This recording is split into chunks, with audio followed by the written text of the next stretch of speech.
আগামীকাল যখন চেপে বসবো ঘাড়ে, তখন আমার কোনো লোকের যেন কোনো ফল্ট না থাকে যে আমি ডেকেছিলাম আসেনি, এটা যেন ইলেকশন কমিশন বলতে না পারে। এত সহজেই আমার বাপকে বলবে যে তোমার 6টা বাচ্চা কেন, আর তোমাকে উত্তর দিতে হবে তুমি ইলেকশন কমিশন হরিদাস পাল, ওগুলো আমরা দেখছি। কিন্তু নির্দিষ্ট নিয়ম পদ্ধতি মেনে আগে এসআইআর এর কাজগুলো কমপ্লিট করুন।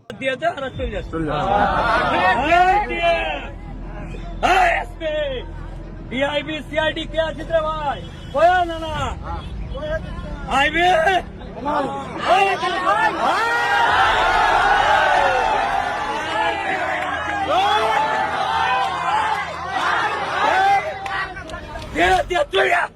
আমরা কারি সুধার কাছে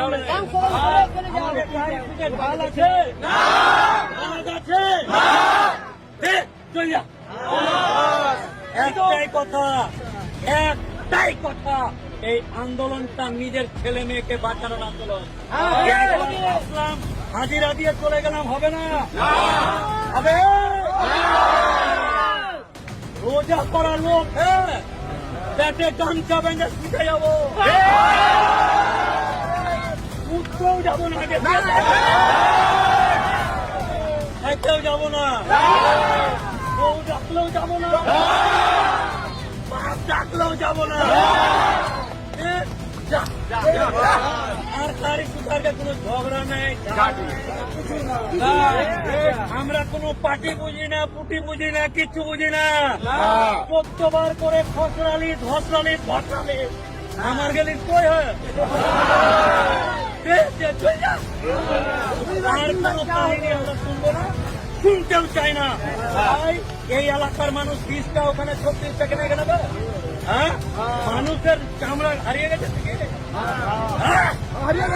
হারিয়ে গেছে।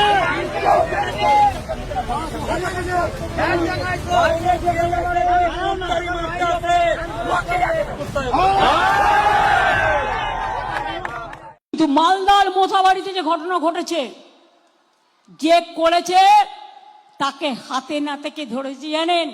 আমাদের সিআইডি, অর্থাৎ লোকাল পুলিশ নয়। বাগডোগরা দিয়ে পালাচ্ছিল, মুম্বাই থেকে এসছিল, মুম্বাই থেকে বিজেপি ধার করে ওই মিমকে নিয়ে এসছে। আইএসএফ ওদের সাথে, কংগ্রেসেরও উস্কানি আছে আর বিজেপির উস্কানি আছে। যতক্ষণ না উঠছে বৈধ ভোটার, আন্দোলন চলবে। হয়ে যাওয়া ভোটার যতক্ষণ না উঠবে ততক্ষণ আন্দোলন চলবে। ভারতবর্ষ জিন্দাবাদ, ভারতবর্ষ জিন্দাবাদ।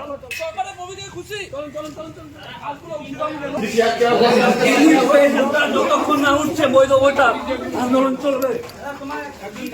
হয়ে যাওয়া ভোটার যতক্ষণ না উঠবে ততক্ষণ আন্দোলন চলবে। ভারতবর্ষ জিন্দাবাদ, ভারতবর্ষ জিন্দাবাদ।